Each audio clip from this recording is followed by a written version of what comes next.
Good evening, everybody. Welcome back to another episode of the Honest Concepts Podcast. Sir, how are you doing today? I'm doing good, sir. How you doing? I'm doing great. Thank you for asking. My name is Sensei Bronson Long. This is my instructor, Master Autry. Sir, I've been doing martial arts with you for a long time yes, sir. now. It's been a while. Yes, sir. And so we've kind of cultivated a relationship over the years of student and instructor. And you've taught me a lot of things about life and martial arts. And here we are now doing this podcast every Tuesday at 7:30, where we do so much more than just talk about our walk through martial arts, but more importantly, our walk through life. Yes, sir. And life has got a lot of things that you can do in it. Right. You can go skydiving, you can get a job, you can... I'm not going skydiving. Me neither, never. You couldn't pay me. They can, not me. Never. But I think one thing that happens in life quite often that everybody experiences at least a little bit of is music. Right. You think so? Yes, sir. Yeah. Absolutely. So last week we had a really fun show. I enjoyed it. We got to talk about something different. Yeah. It wasn't just about martial arts. Right. And so it kind of inspired me. We were talking about Smokey Robinson about a week ago. Mm-hmm. And I was thinking, isn't it funny how music makes a memory? I was going through these YouTube videos not too long ago. It was a Smokey Robinson video, and it was so cool to look into the comment section and people under there saying, "Oh wow, I remember playing this song on Sunday evenings, going on cruises and driving, or me and my husband used to dance to this song all the time, et cetera, et cetera." And it's so interesting how you can hear a song and it's almost like it teleports you back to a certain time. And music kind of in some ways being a staple for certain time periods, having an impact that can last for decades or generations to come. I think one of those might be maybe like the Star Spangled Banner, right? Wow. And, it's a pretty popular song. Yeah, I'd say. I think it's pretty popular. So I'm sure people all over the world have a certain feeling that rises up when they hear a certain song. Right. Do you have one that when you hear it kind of takes you back to a certain time? I'm a big Marvin Gaye fan. Mm-hmm. He has a song called Inner City Blues. Mm-hmm. That, to me, just tells a story. It does. It's a true story. I love stuff like that, but Marvin Gaye is by far, Yes, sir. I get back like that for me. Yeah. That's a great song because it really depicts a certain time period, but it also transcends through that time period and still relates to today, which is, I think that's art. I think it's... Do you remember the song In the Ghetto by Elvis Presley? I do know the song, yes, I do. Same type of song. That was good. Mm-hmm. Good song. Yeah. Yes, I if you asked me to recite the lyrics, I couldn't, but I know I've heard it. Right, we'll play it after this. Sure, okay. Yeah, I know I've heard it many times. But, it's funny how you have songs that do that sometimes you don't even like the song. There's certain songs that I'm not even a big fan of, but when I hear it, it teleports me back to a time. You might know the words. Right, exactly. But it's like, oh, wow. Connor turned one on the other day. It's a very girly song. It's not my cup of tea, but it used to play at the grocery store I used to work at. And as soon as you turn it on, I could actually smell the cardboard boxes that I used to cut open. That's no lie, I promise. I could smell the cardboard in the air. And it's so funny how that works. Whenever I met your dad, gosh, it's been... How old are you? I'm 28. It's been 27 years ago. Mm-hmm. And I'm probably around 27 years ago. He worked in a golf store. Right. He had a golf store. In the back, he had a recording studio. And I went in there to look up for a putter. We started talking. We became friends. And he carried me back to the recording studio. And I still remember the first time he went in there, he was playing the guitar. And I'm thinking, wow. This guy can play a guitar. Yes, sir. I mean, he can play a guitar as good as anybody out there. Yes, and I remember that. I don't know what song he was playing, but I just remember the chords. Mm-hmm. I just hear him right now. I can see him playing that guitar. So I think about that. Yes, because it's emotions. That's what music is. Yeah. It's all about emotions. It sure is. If it's not, then it's not your song. Right. Exactly. Yeah. Exactly. I think a lot of times the music will bring something out of you, bring something to the air, to the atmosphere. Sure. I think in some ways it kind of, what's the word I should use for this? Illustrates, accelerates what's going on. To take it to somewhere that you taught me, actually, you had taught me that, there's, when you're doing like stick fighting in class, you should play a certain type of music. It helps accelerate that. Right. Whereas if you're doing, like a Japanese sword, you should play different types of music. Right. It fits the mood. It makes things accelerate. And it just, what's the word? strengthens the atmosphere. Exactly. It just builds it up like that. Exactly. And it's actually really cool how that works, and we can all agree on that. I don't know anybody that would say that was wrong. We can all feel that. I played martial arts. I played songs in martial arts my whole life. And I'd play a lot of Michael Jackson stuff, upbeat. Right. A lot of the adults, I'd play a little bit of that, but I started playing the slower songs. And I used to watch them. It would slow down their technique, slow down their rhythm. And it would actually feel the technique better. People might not think it worked, but it worked. Yes, sir. It worked a lot for me. That's so funny. There's a song that every time it plays, I return to being a yellow belt 16-year-old in your school. Every single time I hear the song, it's Only the Young by Journey. Yeah. Every time I hear that song, it's just, wow. I can just feel the mats on my feet. I can feel the floor. I can hear the sticks clicking in the background. It's just teleports you back in time. Miss Jenny says, I love the subject.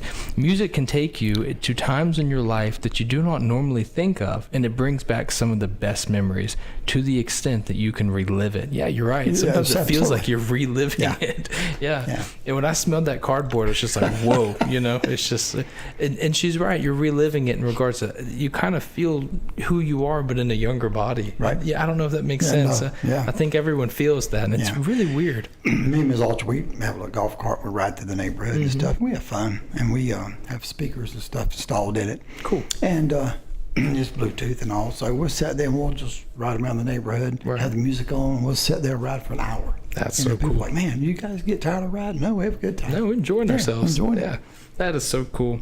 Miss Jenny says, it can also help you through life-changing things. There's so much comfort in music. Me, myself, I could not live without it. You're right, too. There's certain songs that, when I was really grinding to get, down payment for a house and to get, that what you need structured in order to have a future, there was music that I was playing that would motivate me to do that. Right. Things that would just make me want to go out and do my job and do everything correctly. And then now, when I'm a little more settled, a little more established, I listen to those songs now and I don't get the same feeling anymore. That song or those types of songs, it's like they were reserved for that moment in time. But as far as music, I think everybody likes a certain style. Mine's more Motown, more soul music. A lot of people might not like this, but I don't never like the Beatles. Really? I just didn't really like the Beatles songs. I don't know why. They just didn't do anything for me. And I heard a guy say on the radio a couple of years ago, he said, everybody in the United States loved the Beatles. I didn't hate them. I just didn't really care for their music. Very I'd rather interesting. listen to Marvin Gaye or the Drifters or somebody like that, or beach music, But I just never was a Beatles fan. I feel like I have the slightest memory of you telling me that. That is very interesting. See, I was never a humongous Beatles fan, but I've probably got maybe 10 or 15 of their songs that I do like, that I enjoy to listen to. I can listen to it, but I don't say I'm going to go play the Beatles. I just really didn't care for them. It just wasn't your thing. There was no particular reason for that. Very interesting. That is so cool. See, there's certain things and certain artists that when I was younger I didn't care for, especially because during the time, like I don't know, I'm trying not to name anything out of the way, but like when I was in around 6th or 7th grade, Justin Bieber was huge. You just couldn't get away from Justin Bieber. He was just the big star at the time. And I didn't want anything to do with it because it was so fatty and all the girls really liked it. I was like, I'm good on that. But now that I'm older, if I hear one of his old songs, I'm like, yeah, it wasn't that bad. It wasn't that bad. I couldn't name any song with Justin Bieber because I was already old by then. Right. That's so funny. There's a lot of music that's like that during, actually my mother-in-law had said something. We were playing, my wife and I were turning on oh goodness, who wrote the song? It's a Daryl Hall and John Oates. We were playing Hall and Oates, and my mother-in-law heard it and she goes, I like this a lot more than I did when it first came out. She said, was that Sarah Smiles? I think it may have been Rich Girl. Okay. I can't remember which one it was. I Can't Go For That. Something like it, one of those. Yeah. And her mom was like, when this came out, I just didn't much care for it. But now that I hear it, it's like, it's not so bad anymore. And you would play Sarah Smiles a lot at school. That's a good song. A great song. It's a really good song. It's funny how that works, But it really does, what's the word? I don't know if it's teleport or what, but it just draws you back into a certain thing where you can almost feel the period of time. Right. I'm not a big fan of the song in particular. It's never done anything for me. But when I listened to that song, I think it's titled "We Are the World," is I think what the name of it was. Yeah. When you listen to it, it does take you to a time period. Right. You're like, this must have been an issue at the time. This must have It been a big was. concern. It was. And, you know, Yeah. you can hear it, and it can actually take you to that time Having that period. many stars in one when we were singing that song. Right. Yeah. Yeah. So that's one of those things you hear it and it's like, wow. For me, I think the first time I really experienced it truly, I just remembered this, was when Michael Jackson died. He died like the same week that Billy Mays did. I remember that clearly. Yeah. Him and Billy Mays died in like the same week. And I was at a friend's house and we watched hours of Michael Jackson documentaries and, you know, greatest hits, and I didn't know any Michael Jackson song. I'd never heard any of his music before. And so going through all of those things and learning about his marriage with, what's her name? Is it Sarah Presley? Elvis's daughter. I can't remember what her name was. What was that? Elisa. Elisa. Okay. Yeah. I Elisa, knew he Lisa. was married to one of the daughters. Yeah. Lisa. His So, only daughter. okay. I think that Michael Jackson, for me, is one of the most talented singers come on. ever lived. That's hilarious. I mean, it's just phenomenal. And, you know, to me. He's up there. Yeah. He's really, I mean, when you listen to him sing as a kid too, it's just like, whoa. And even when Yeah. he danced as a kid, just incredible levels of talent there. And honestly, it's knowledge too. His knowledge on music was just through the roof. And tell you something, right behind him is Bruno Mars. Oh, Bruno Mars can dance. Oh, that dude can dance. He can dance. Yeah. He can sing. Chris Brown's up there too. There's a lot of young guys. Honestly, this might be kind of a hot take, but if I had to say who my generation's Michael Jackson is, Bruno Mars would be really close. Yeah. He's up there. Yeah. Really When I close. first saw him, I was like, who is this guy? This little small guy. Who is he? Man, he's good. Yeah. He's good. Yeah, he's had a lot of hits. Yeah. A lot of hits. And when he first came out, he had that song Grenade. It was kind of like love songs type of thing. And over the years, he's put out more, not necessarily like club bangers, but more upbeat party style music. Right. And wow, I mean, he's had a great career, really good career. But When you were in high school, what was the biggest song? Like when you were in high school? oh goodness, You remember? there was quite a few of them. See, this is kind of the thing that it's a good thing and it's a bad thing. Is that, before people didn't get music until it was published. Right. You had it down on wax or you made a Exactly. mixtape or whatever. Exactly. You actually had to publish the music. Right. Where today, I mean, you and I could sit here after this stream. I could go download a little bit of software, and within an hour, you and me could go publish music and put it on SoundCloud. Right. People could pay for it. Right. So by the time I We're not was gonna do that. no, yeah, Can you sing? I'm good on that. Yeah, Miss Autry will sing. By the time I was in high school, their music was coming out so fast, all the Right. time, so quickly, and so it's hard to really put a finger on. I think Ed Sheeran probably had one of the biggest hits that I can remember. Just talking about. I can't remember the name of the song, but everybody used it for their wedding. They Yeah. used it for prom dances. Yeah. I don't know why it's escaped me. I can think of so many lyrics except for the name Right. of the song. Yeah. When I was in high school, we had a jukebox in the cafeteria. Everyone was on, what did you do? You put a quarter in, you Yeah. get two plays. Everybody used to play Chicago and this and that, but they had a couple Marvin Gaye tunes. Yeah. So I'd go in there, put my quarter in, play 2 or 3 Marvin Gaye songs. My friends said, who would play that? I said, I don't know. Shh, let me finish. Yeah, let me hear it. True story. Yeah. I just loved it. Oh, yeah. I love soul music because it told a story. It does. It draws you in. Oh, so and good. that's what we try to do as instructors. We try to draw people in. I think that's why I like it. I like it too. It's definitely probably my top three favorite genres is going to be like R&B, Motown, and soul music. That type of music is so good. You know, I like Southern rock. I do too. Yeah, the Leonard Skinner type of I know. Pardon me, guys. When I was maybe 12, 13, my dad would come in from work. We had a stereo in the living room. He'd go lay on the couch and put on these 2 or 3 songs by us called the Ink Spots. Okay. Ink Spots. And it was 3 or 4 guys in the band, And he used to play that music over and just those same 3 or 4 songs. I just got sick of it. But now I wish I could hear it again. Right, yeah. I don't know the names of them. Oh, wow. You know? I want to find them. I found one of them the other day. I listened to Yeah. it. But it's just because it reminded me of him. Right. But there again, that's just what draws you. Just what you're talking about. Yes, that's funny. Yeah, there are certain songs that are out there. Like, actually, one of them that I really enjoyed that you showed me was that "Cats in the Cradle" song. I love that song. I think it's so cool. And one that I like to listen to is the Moon Shadow song. She told me your instructor used to play that. You know, He did. So- All the time. I Yes, walked in, sir. he was playing that. Yeah. And the old station wagon had the wood grain on the side. And older people know what I'm talking about.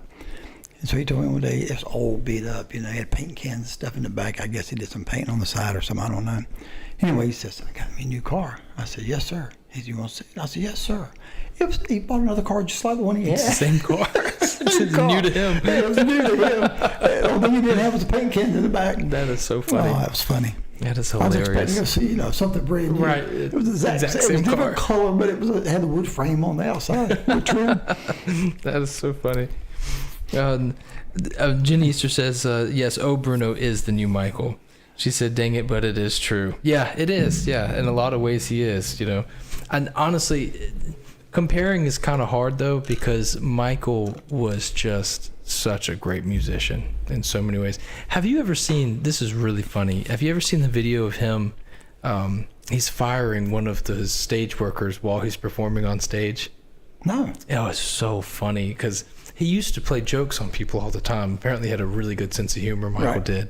And, a lot of the people who worked on his crew or on his stage set, they were around him for 20, 30 years. He'd known them for a long time, kept them on stage. Right. Well, at some point in time, somebody forgot to turn a light on in some section, or they forgot to switch the music over or cancel somebody's mic out. So, Michael, he'd end a song and he'd be yelling just random things. Ooh, ee, Yeah.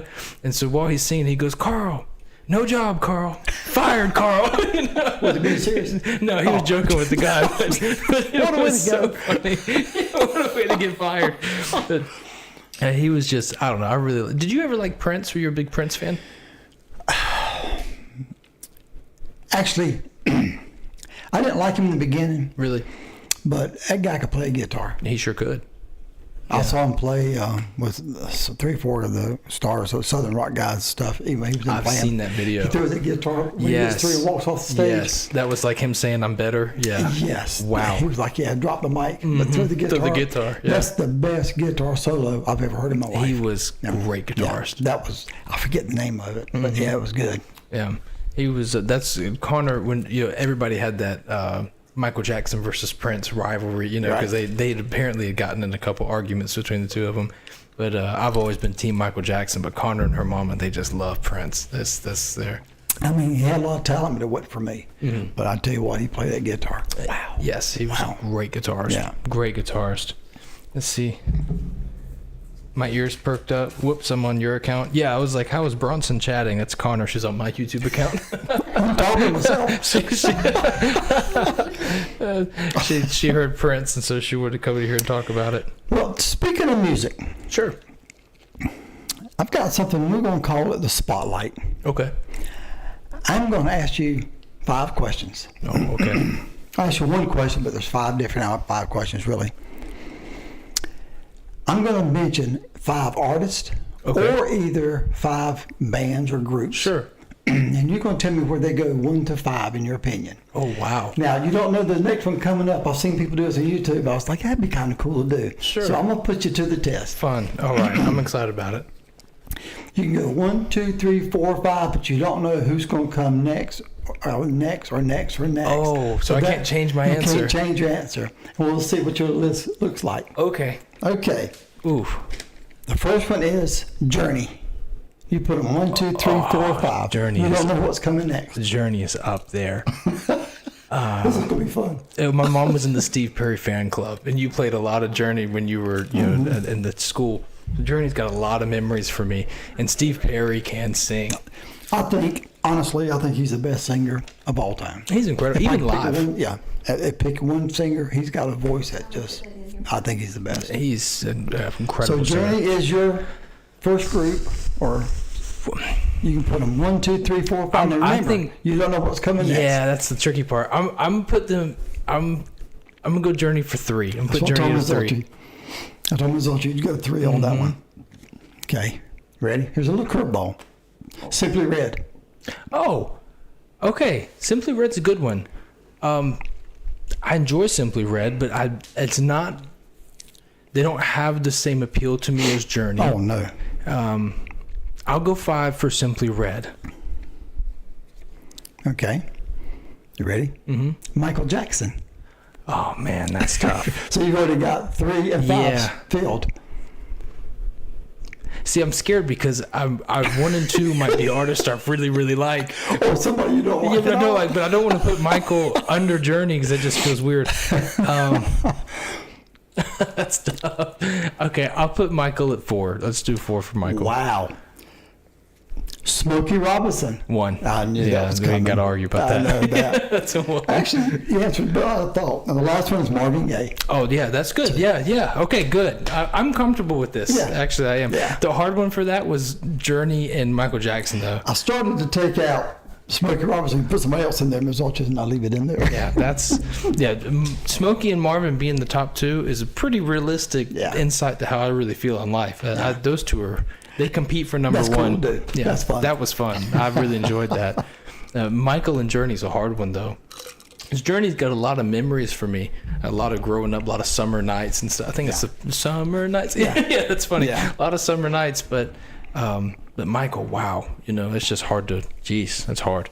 That was fun. Yeah, that was really, really We'll cool. do more of that. Yes, sir. Maybe we'll start doing different spotlights or something every week or something. Yeah, that was fun to do. It just makes it up a little bit, do something different. Right. I mean, we're martial artists, but we also want to talk about other stuff. If you had to do the same list for yourself, I know your top one's going to be Marvin. Marvin Gaye, and everything else just like you did. Oh, Marvin really? Gaye, and then right behind it would just come Smokey next. Smokey all the way down the line. Gotcha. Okay. Yeah. Very similar. Yeah.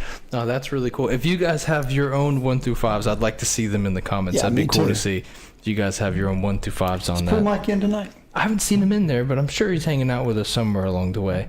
But how cool is that? Isn't that fun that, everybody, regardless of age or generation or wherever you come from, can all come together on certain songs and music. Right. We can all relate to things. And it's just fun to do.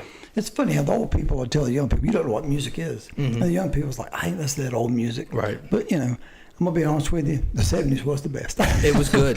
Sorry, guys. It was great music. That was just great music. You That comes from mentioned- an old guy. You mentioned Chicago earlier. Those guys had knowledge when it came to like music theory Yeah. and stuff. I mean, those guys were incredibly well studied.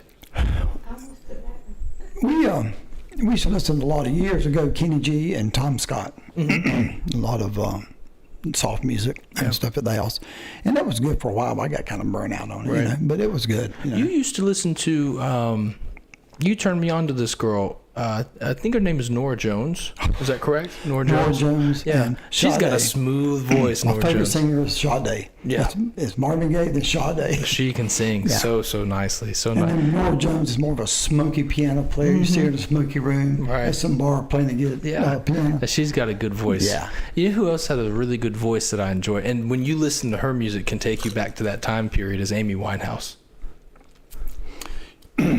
I think she has so much talent, but she just got messed up with the drugs Yeah. so bad. That's Yeah. a shame. It is a shame. I mean, but she had a great voice. She had that voice that's back in the 50s or 60s Yes. almost. She could But hit that. It just, I love it. I listened to her the other day. I plugged it in. Yeah, it's wow, what a voice. But you could almost hear in her voice, you could see her crying out for help. Yeah, absolutely. Could you know what I'm talking Absolutely. about? I mean, I don't know if these people think I'm nuts, but But you can feel that when you listen to the music in a lot of to me, places. last couple of songs she sang before, her life got taken away, it seemed like it was just a cry. Right. And it was just so sad, but great song. Right. I played it over and over, I think one thing that Nora Jones feels sad. Oh yeah, yes, it does. I'm trying to find the best way to word this. When you have the music from especially the 60s and the 70s, and it happened a lot in the 80s and 90s as well, but the 60s and 70s, you had these record companies that were taking advantage of these artists. Some of them were producing millions and sometimes hundreds of millions worth of revenue, and the artists, by the time they are of age of retirement, have nothing left. Just don't get any of that money anymore. Not even getting royalties.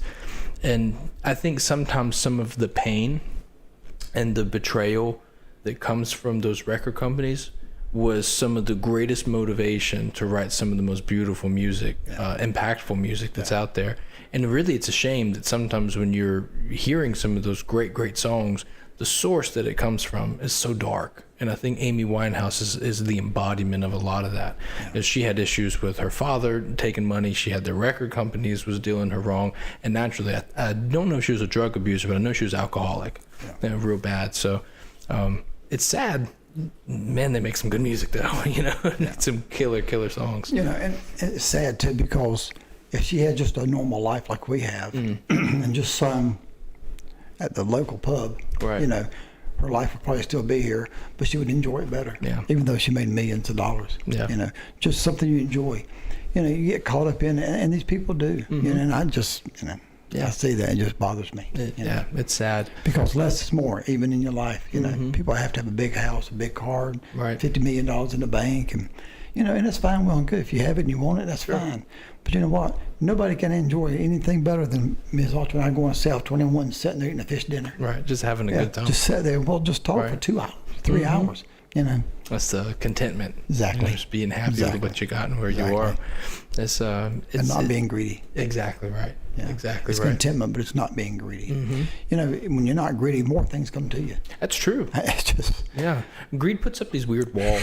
You told me when I first started teaching, you were like, have you ever been to like a car dealership or a used salesman, and the guy comes talking to you, and it's like you can see the slime dripping off of him. You know, he's just oozing to get into your back pocket and take your money. And it makes you feel reserved. It gets you start putting walls up, and immediately you start losing those connections. If you don't have that, it's much easier to connect with people and have a good time. Right. And a lot of artists out there, you can connect with them when you listen to their music. Yeah. People become real fans of artists because they feel like they can relate to them a lot. Right. One of my favorite rappers of all time, his name is J. Cole. He's from North Carolina. His name is J. Cole. He would... What kind of music? It's rap and hip hop. Okay, that's what I don't know. Yeah, but it's very mindful style music. He's not not too crazy. He's more the mindful style music where he's talking about the struggles men go through, or trying to provide for his family and trying to. Really? Yeah, one of his most famous songs is called Heaven's EP, and he talks about the struggles. After this one, I'll listen to it. Sure. Yeah. He struggles with balancing fame and being a family person, as he talks about. He said, I don't want my kids to be in front of the camera, and I still want to be hungry enough to where I can put out good music to make good money and pay my bills, but I've already got the money in my pocket now, and it's hard for me to find the motivation to make good music anymore. Right. And so he's struggling between all these things, and it is fun to see certain artists go from their youth, where they're trying to do big and go tour and do big things, and to that middle age area where it's like, I'm not ready to stop, but I don't have the drive I did when I was younger, and what do I write about now? Right. So. But sometimes you like somebody you wouldn't even think of. I'm a big Kid Rock fan. Are you really? Yeah. I didn't know that. I am. I'm a big Kid Rock fan. Really? And I mean, he's just straight up. You like him, don't like him, he's going to tell you how it is. And I admire that. But I mean, I like his music. Not all of it, but he's like the Southern rock sometimes too. But I don't like the rap stuff or the cursing. I don't care for that. But he'll jump in there with do some Southern rock, and I love it. Yeah, I love Southern rock music. My oldest brother likes Kid Rock. Really? He turned him on sometimes. So it's very interesting. So we've got here's Pool Mike coming in here. Pool Mike, how you doing, sir? Yeah, it's good to see you. Miss Jenny says for her 5, she would go Michael number 1, Journey number 2, Marvin number 3, Smokey number 4, and Simply Red number 5. Well, I should put my Marvin Gaye in the top 3. Put him at the end, so I like him a little bit more. Miss Jenny says 80s is my impressionable period. That was her time. Mr. Pool Mike says Chicago has the alto sax and background sound that moved the soul. Yeah, they were incredible.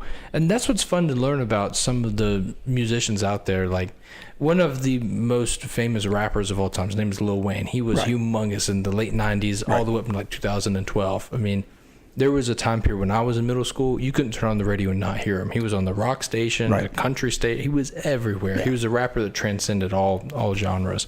And, when I was young, I thought he was kind of a weirdo, kind of ignorant. He had all his face tattoos, he just grills and everything. Smart guy. Yeah. Oh, he had a master's degree in music theory, and you know what I mean. I watched a documentary on him one time. Did you really? I did. Oh, he's brilliant. I was like, who is this? Years ago, I said, who is this guy? Like you said, tattoos and stuff. Got smart. Brilliant. Yeah, brilliant. Yeah. Knows how to sell music, knows how to write it. And what's funny is he took on the type of persona where he didn't write his music. He would just go into the booth, they'd hit record, and he would just rap all night long, and they'd keep what they liked and got rid of what they didn't. And then you can get some really cool stuff like that. So there's lots of cool things out there. But so we're actually hitting right at 8 o'clock, but I wanted to ask you, in your lifetime, who do you think, not just on yourself, not just your own personal impressions, although I'd like to hear that too, but who do you think in your lifetime was the most influential musician that you've seen in your life? It can be influence on the world, influence on the music industry, whatever. Wow. Just in general, who do you think was the most influential musician or band, whatever? Wow, that's a good one. That's hard, isn't it? I'm going to have to say Marvin Gaye. Really? Yeah. Yeah. Because that was back in the 70s, and people were having a hard time getting together. Mm-hmm. He was sung about the bad times. It made you think about it, you know, and it made me think, well, you know what? Things are sad. Things do need to change for the better. So I might have to say Marvin Gaye. Wow. Yeah, that's a good answer. That is a good answer. I don't know if I could have a pick yet. I mean, where I'm at, I was born in 97, and so music has been influenced a lot since the time I was born. We've been through grunge in the early 2000s, like the emo pop music, and of course rap and hip hop's been around since the 80s, and it's still huge today. It's hard to pick right now who the most influential is. Because you're in between the old and the new. Right, exactly. Yeah. So I'm just from the old. Yes, sir. It's kind of tricky to choose, and there's to pick one out of all is really hard to do. I mean, and another good singer is Lionel Richie. Lionel Richie is a good singer. Man, yeah, he sometimes I sings forget pure. it. He was with the Commodores. He was with the Commodores. Just as pure voice as they come. You know? Yeah, he's easy to listen to. He's like Sunday morning. He's just easy to listen to. That was so funny. Ms. Jenny says, you think being a musician to the greatest life, but I could not imagine the pressure of trying to put out songs that make you. Yeah, you are scrutinized for everything when you're just trying to be you. Yeah, you're exactly right. Actually, you're exactly right. My father was a tour bus driver for 15, 20 years, however long he did it. And he would come home and he'd tell us stories about some of these artists, and it was just the pressures. You know, it's a lot of pressure. You have millions and millions of fans who are relying on you to put the album out. It's going to get them through the summer, to get them through the hard time or whatever. And you've got pressures from the record companies for numbers. They want you, the new thing is we want you to wear ripped jeans, and next season it's skinny jeans, and you know, go to the gym because your stage presence, you need to be a little more muscular or whatever. It's just so much. You can't even be yourself. Your dad had more talent with that guitar than anybody I've ever seen. Yes, sir. I mean, he did all kinds of stuff. Yes, he really sir. did. He told me one time, he said he was somewhere, I don't know, but Paul McCartney was there. And they were playing the guitar. I guess he was playing with him or showing him or just picked up. He did a little run. He said he heard it in one of his songs. I believe it. Yeah, I believe Because it. your dad was just so much talent. So much talent. All of that was learned by ear, was the way my dad learned. So, you know, a little backstory. Sorry, guys. they had homesteaded a farm up in Washington State. Really? Yeah, they homesteaded a farm. It was my grandmother and her two sons, and they homesteaded a farm up there. And so my grandmother taught him some basic chords on the guitar, and his father was big into music. You know, my grandfather was. Right. And so Dad, he didn't have any sheet music and had none of that knowledge. But what he would do is he would listen to music on the radio, and he would try to make the same sounds on the guitar. And so after decades and decades of, you know, just plucking at that machine and making it make sounds, eventually he began to strum things together. And Could he read music? I don't think so. I don't think he could either. I don't think so. My dad's 71 now, 72. I don't think he can read music today. But the sounds he can make with the guitar were very unique. And lots and lots of people have told me that throughout my life, is that they just very unique guitarist, you know. But he was a unique person. His altar and I went one day. He said, "Hey, brother, you know, he called you baby. Come on, baby." He said, "You got to come watch me. I'm going to play in the church, church band."